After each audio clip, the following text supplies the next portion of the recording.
Bismillahirrahmanirrahim. Assalamualaikum warahmatullahi wabarakatuh. Pemirsa dimanapun Anda berada, menjawab pertanyaan di manakah tempat-tempat yang disunahkan membaca sholawat. Ada pertanyaan dari saudara dari jauh. Ini tempat-tempat yang disunahkan membaca sholawat di mana saja. Imam Ibnu Hajar Al-Asqalani, bergelar Al-Hafiz Ibnu Hajar Al-Asqalani, beliau menyampaikan di dalam kitab risalahnya ada beberapa tempat yang sangat dianjurkan kepada kita membaca sholawat kepada Nabi Muhammad SAW. Qala Al-Hafidz Ibnu Hajar Al-Asqalani, beliau telah berkata, Al-Hafidz Ibnu Hajar Al-Asqalani di dalam kitab risalahnya, tempat-tempat yang disunahkan membaca sholawat, yang pertama ketika mengiringi di dalam menjawab azan. Ketika seorang muazzin melantunkan suara azan, maka dia menjawab, Allahu Akbar, Allahu Akbar, Allahu Akbar, Allahu Akbar, Allahumma sholli ala sayyidina Muhammad wa ala sayyidina, diiringi. Yang kedua, pada awal membaca doa, alhamdulillahirabbil alamin, wassalatu wassalamu ala sayyidina Muhammadin wa ala alihi washabihi ajmain, bismillahirrahmanirrahim, Allahumma ighfir lil muslimin wa muslimat, dan lain sebagainya. Membaca sholawat, Allahumma sholli ala sayyidina Muhammadin wa ala sayyidina Muhammad. Awali doa kita dengan membaca sholawat kepada Nabi SAW. Yang ketiga, pada pertengahan doa. Yang keempat, pada akhir di dalam membaca doa. Yang kelima, pada akhir kunut, wa sallallahu ala sayyidina Muhammadin wa ala alihi washabihi wasallam. Nah, seperti itu.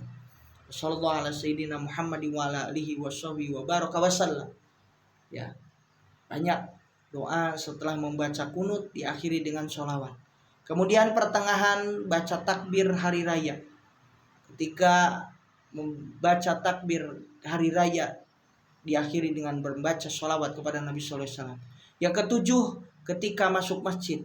Bahkan Syekh Nawawi Al-Bantani dalam kitab Al-Adhkar menganjurkan untuk bersholawat. A'udzubillahi minasyaitonirrajim. Bismillahirrahmanirrahim. Allahumma shalli ala sayyidina Muhammad wa ala ali sayyidina Muhammad. Allahumma firli dunubi waftahli abwaaba rahmatik.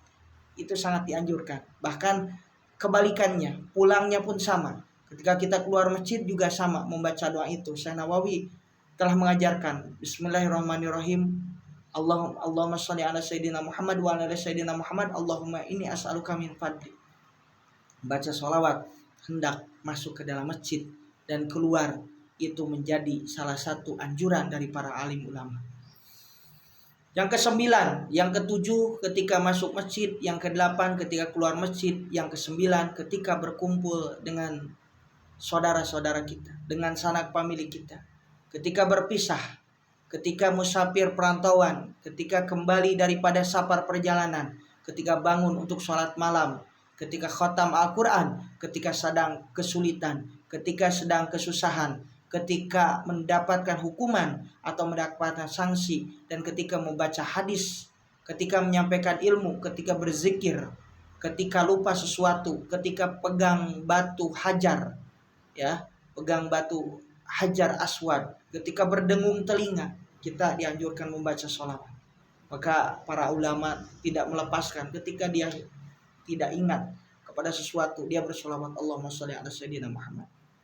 Ketika mendengar, telinga kita, bahkan kenapa kita harus bersolawat kepada Nabi?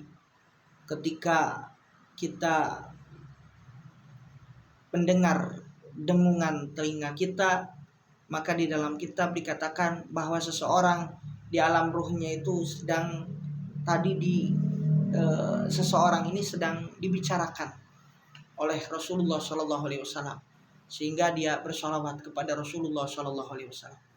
Kemudian ketika membaca talbiyah, ketika mengiringi berwudu, ketika sembelih, dan ketika bersin, dan ketika berwudu, serta ketika menyembelih hewan dan ketika bersin seseorang bersolawat kepada Nabi Shallallahu Alaihi Wasallam. Inilah Ibnu Hajar Al Asqalani dalam kitab risalahnya, di dalam kitab Bugyatul Mustarsyidin, menyampaikan bahwasannya dalam kitab tersebut, dalam kitab Bugyatul Mustarsyidin halaman 84-85, yang mana tempat-tempat di dalam membaca sholawat itu 27 diantaranya sudah disebutkan. Itulah tempat-tempat yang harus dianjurkan untuk bersolawat kepada Nabi Shallallahu Alaihi Wasallam. Alhamdulillah kalau bisa melakukan di dalam setiap keadaan, itu menjadi orang yang terbaik, orang yang senantiasa lidahnya dibasahi di dalam bersolawat kepada Nabi Shallallahu Alaihi Wasallam.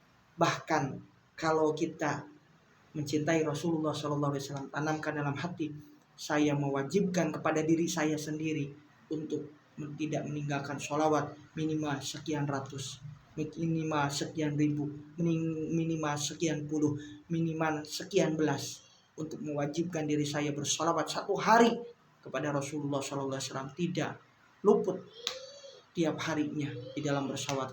Dia mewajibkan kepada dirinya, maka orang tersebut insya Allah akan mendapatkan syafaat dari Nabi Shallallahu Alaihi Wasallam. Demikian pertanyaan dari saudara kita tadi dari seberang tentang tempat-tempat di dalam bersolawat kepada Rasulullah SAW di dalam berbagai kegiatan.